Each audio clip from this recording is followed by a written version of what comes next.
What's up, people? Um, this is your boy Isaac. I guess this is gonna be my first YouTube video. Well, not first YouTube video because I got another video. But I guess this is gonna be my journey. I guess little vlogs. I guess little video journals of what God has been doing or how am I feeling. I wasn't expecting to record a video today because I was like, you know what? Like, God hasn't given me confirmation. But, like other people have been like, oh, you should do videos while I'm eating. I don't know why. But I might do that too. And so, just hearing that. And then, I guess what I'm about to tell y'all, I guess, has been a really confirmation of, man, this is what God has been doing. And, whoever's watching this video, I just hope that, that after you close out this video and you go on with your daily lives, that you know that God is real and He loves you so much and He has so many plans for you. And, I really don't have a structure for this video. I just thought about doing this 10-20 minutes ago. And so,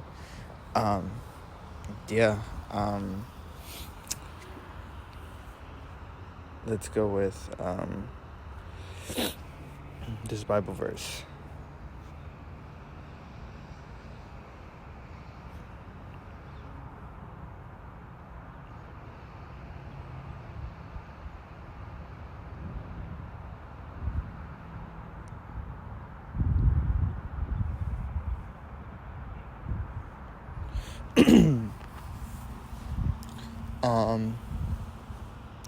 So probably for the November, December, January, for the last 3 months, I've been hearing and I've been seeing and I've been constantly being reassured with the word faith, with the words faith, steadfast, and test and pressing in. And I've been doing that. I've been walking by obedience, and God has definitely been real good to me throughout all the tests that I've been going through. I feel like right now I am in a big storm, but you may not. I guess right now you may think, how is he in a storm? Well, I'm in a storm because there are certain things that I wish were differently. And, that's how it's not like that. I'm not in control. I am not God. But one thing that I can do that in the middle of the storm is, I can have peace and I can have security in God. Because just like how God was in the boat sleeping, the disciples were on the boat panicking about God, we're gonna die, this boat is gonna collapse and we're gonna drown. But God was literally in the back just snoozing himself away. Me, I love snoozing in the rain. So just knowing Jesus was knocked out and then just looking at it in a spiritual aspect, it's if God was able to sleep in the middle of the mightiest storms, then why can't I? And sometimes it's really hard to grasp that aspect of, man, let me find rest. Let me be still when there's a big old storm happening outside my house, And so for me, yes, I'm in the middle of a big storm, but, I have faith that God is going to let all these things come to pass. I'm going to see the light at the end. I am going to see the rainbow. And, even through this storm, I've learned a lot. I feel like the Isaac that you're seeing right now is a whole completely Isaac that was in 2022. And so, James 1, verse 6, 6 to 7 and 8. But when you pray, you must believe and not doubt at all. Whoever doubts is like a wave in the sea. Am I even recording? Okay, yeah. Sorry, I don't have a mic. James 1:6. But when you pray, you must believe and not doubt at all. Whoever doubts is like a wave in the sea that is driven and blown about by the wind. And if you're like that, unable to make up your mind and undecided in all you do, you must not think that you will receive anything from the Lord. And to be honest, I read this morning and I'm like, God, I don't doubt you, because I've definitely seen your glory and I've definitely seen your power many times,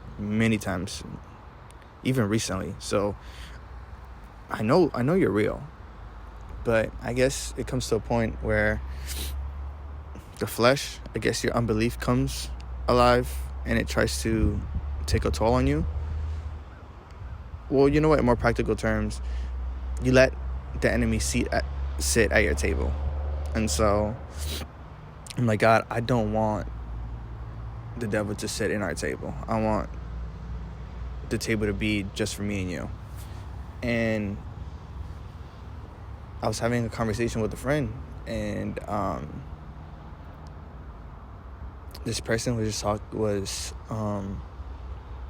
talking of what God was doing, and literally it brought me to tears, because I'm like, man, like, this is so inspiring. Like, to hear God's voice through the word is so inspiring. And then, like, I guess, like, few conversations down, few messages down, this person had a message for another person, a testimony, and I was reading what she told this person. Damn, I just said she, huh? Well, alright, she. I started reading that word, and I was just captivated by it, and it brought me back to Upper Room, the New Year's conference at Upper Room in Dallas, and, you know, it brought me back to the covenant that I made with God, that I would find him in the dwelling place, but that I also will make a dwelling place for God, for him to rest in my soul and in me. And I was like, God, like, when I do that, like, you really bring peace. You give me hope, you give me faith, you give me strength, you give me endurance, you give me a whole new perspective, a new way to love, a new way to give grace and mercy to others and even myself. And just in that moment, God, like, he reminded me of a vision that I had, and I was just in awe. I'm like, man, like, this vision was 3 months ago, and now, like, I see it coming to pass of, like, yeah, Isaac, I told you this, and, like, look at me, I'm working. Even though you forgot, I'm still working. And, like, that just captivated me, and I was just like, wow. Like, I forgot, but you don't forget. And that's something about God that is, like, God does not miss. He's perfect in every detail, from the smallest detail to the biggest detail.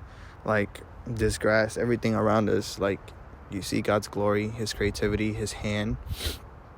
And, man, that just blows my mind away. Like, it really blows my mind away. But then, I get an email.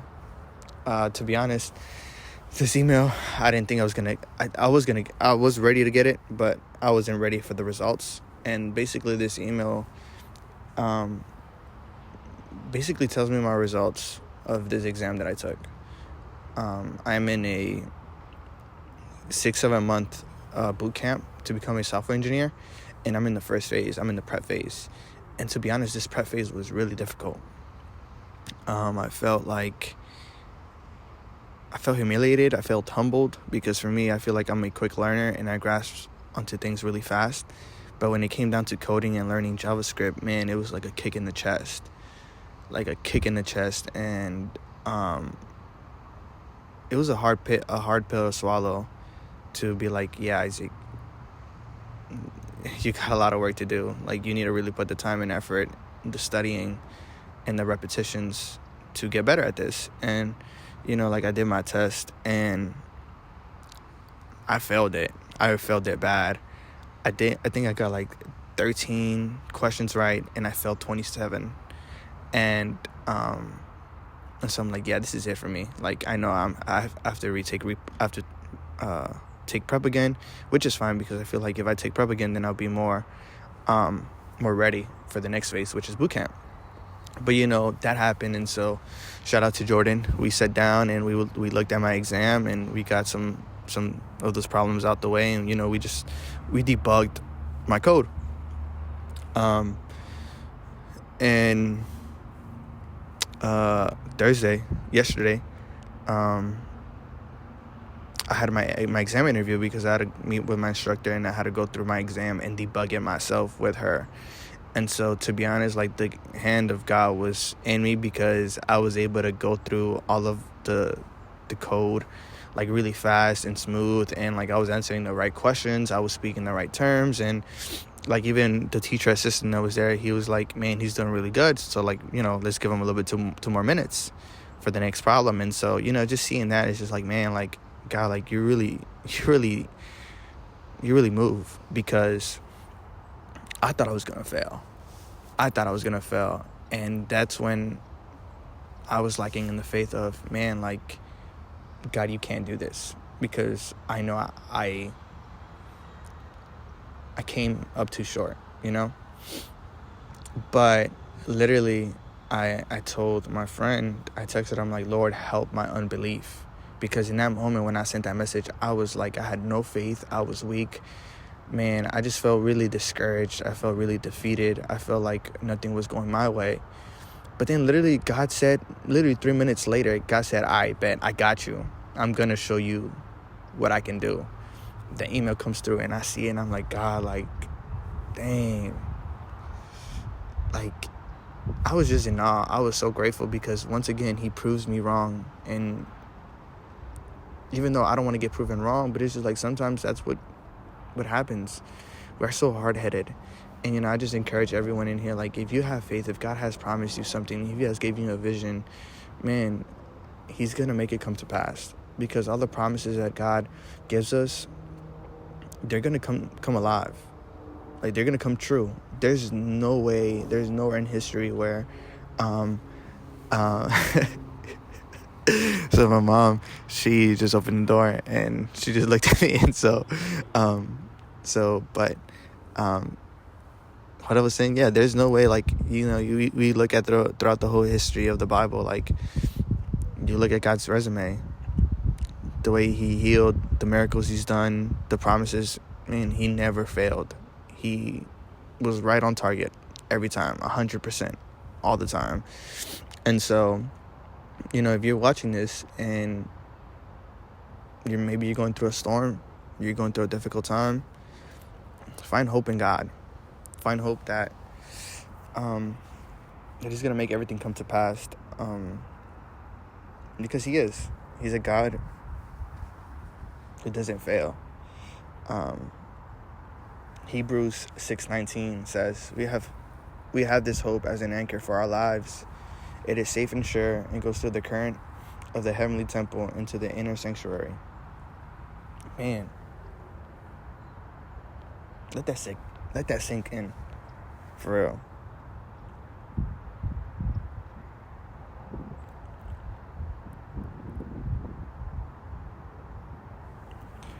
On our behalf, Jesus has gone in there before us and became a high priest forever in the priestly order of, I don't know how to say his name, but